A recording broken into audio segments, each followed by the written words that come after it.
السلام علیکم۔ آج ہم ان سائڈ سٹوری کے ایک تجزیے کو دیکھ رہے ہیں۔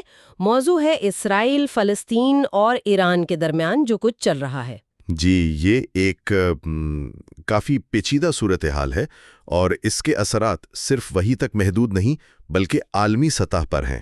بالکل، تو تجزیہ ہمیں کہاں سے شروع کرنے کا کہہ رہا ہے؟ دیکھیں، سمجھنے کے لیے ہمیں تھوڑا پیچھے جانا ہوگا تاریخ میں۔ وہ جو 1882 سے 1948 کا دور تھا جب فلسطین میں یہودی عالیہ یعنی منظم ہجرت کی لہریں آئیں۔ اچھا۔ اور پھر 1917 میں ایک بہت اہم موڑ آیا، وہ بیلفور ڈکلیریشن۔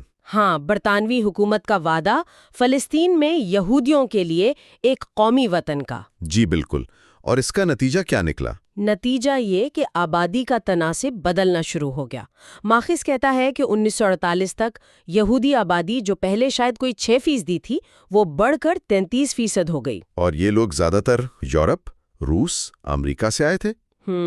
تو یہ صرف لوگ نہیں آئے، مطلب زمین اور وسائل کی ملکیت بھی متاثر ہوئی ہوگی۔ یقیناً، اور پھر آیا 1948، 14 مئی، اسرائیل نے ریاست کا اعلان کیا۔ اور فوراً جنگ چھڑ گئی عرب ممالک کے ساتھ۔ جی، فلسطینیوں کے لیے یہ نقبہ تھا، یعنی تباہی۔ تجزیہ اس پر بہت زور دیتا ہے۔ اور یہ تباہی صرف ماضی کا قصہ نہیں ہے۔ نہیں، بالکل نہیں۔ اس وقت تجزیے کے مطابق تقریباً 7 لاکھ فلسطینی بے دخل ہوئے، گھروں سے، زمینوں سے۔ 7 لاکھ! اور آج ان کی تعداد؟ آج فلسطینی مہاجرین 60 لاکھ سے بھی زیادہ ہیں۔ یہ انسائیڈ سٹوری کا تجزیہ بتا رہا ہے۔ 60 لاکھ! اور جو غزہ اور ویسٹ بینک میں ہے، ان کی حالت؟ بہت خراب۔ 75% سے زیادہ آبادی، سوچیں، ان کا گزارا انسانی امداد پر ہے۔ یہ تو بہت تشویشناک ہے۔ اور بات یہیں ختم نہیں ہوتی۔ اقوام متحدہ کے اعداد و شمار بھی ہیں جن کا ذکر ہے تجزیے میں۔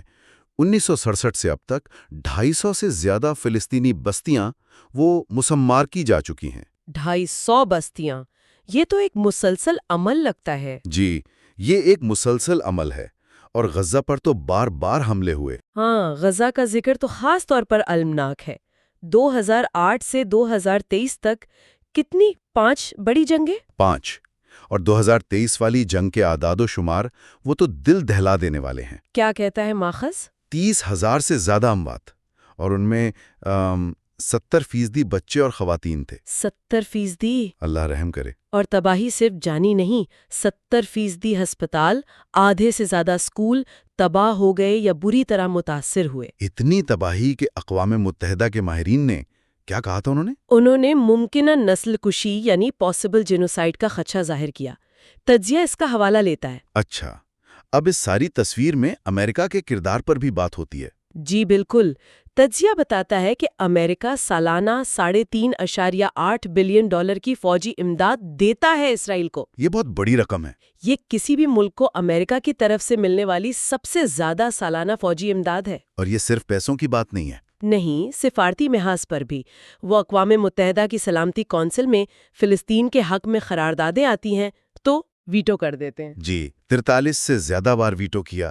تجزیہ یہاں ایک سوال اٹھاتا ہے غیر جانبدارانہ طور پر کہ کیا یہ پالیسی انسانی حقوق کے مطابق ہے یا یہ صرف ایک فریق کی کھلی حمایت ہے؟ اچھا، اور حال ہی میں 2024-25 میں ایران اور اسرائیل کی براہ راست کشیدگی بھی سامنے آئی۔ جی، یہ ایک نیا موڑ تھا۔ ایران نے پہلی بار براہ راست میزائل داغے اسرائیل پر۔ ایران کا کیا موقف تھا اس پر؟ ایران کہتا ہے کہ وہ مزاحمت کے محور کا حصہ ہے، جس میں لبنان، شام، یمن کے گروہ شامل ہیں، اور یہ حملہ جوابی کارروائی تھا۔ اور اسرائیل کا دعویٰ؟ اسرائیل کا کہنا ہے کہ ان حملوں کو بڑی حد تک ناکام بنایا گیا امریکی اور یورپی مدد سے۔ تو اس سے یہ معاملہ اور بھی عالمی ہو گیا۔ بالکل۔